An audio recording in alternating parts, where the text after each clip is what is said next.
tumapak ka ng brake niya. Sige sir. Yun sir, yun yung tunog na yan sir. Linis lang yan sir. Linisin natin, wala yan. Tingnan natin kung gaano nakadumi. Check na din po natin yung air filter. Sir, yung air filter nyo sir, pwede pa to next PMS, sabay nyo po. Yung cabin filter po, check din natin. Advice na rin po itong cabin filter. Sabay na to sir, next PMS po.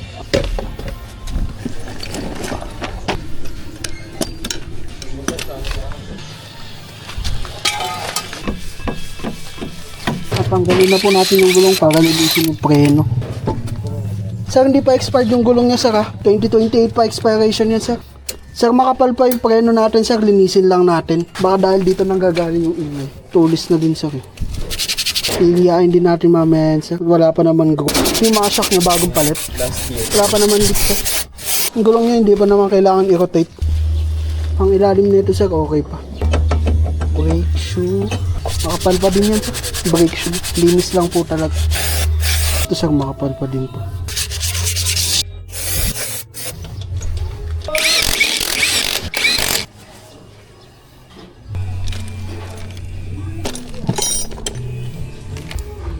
Check po natin yung spark plug.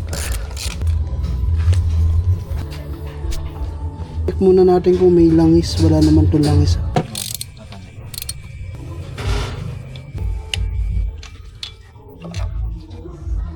Palitin na to sir. Basahan na rin siya. Possible to mag-leak na yung valve cover gasket niya. Worst case scenario niyan sir, hindi andam.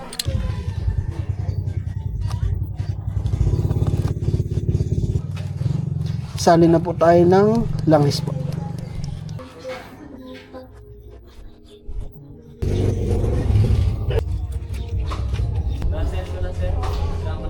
Pandangin lang po muna natin para mag-circulate yung langis po.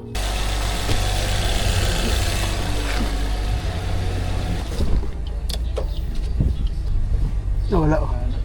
Sir, wala na sir. Bagong palit to sir. Matagal na. Medyo mababa na to sir ha. Mababa na yung CCA niya sir. Pero yung health niya po medyo mababa niya. Nasa 34% na lang sir eh. Problema mo na yun. Oh,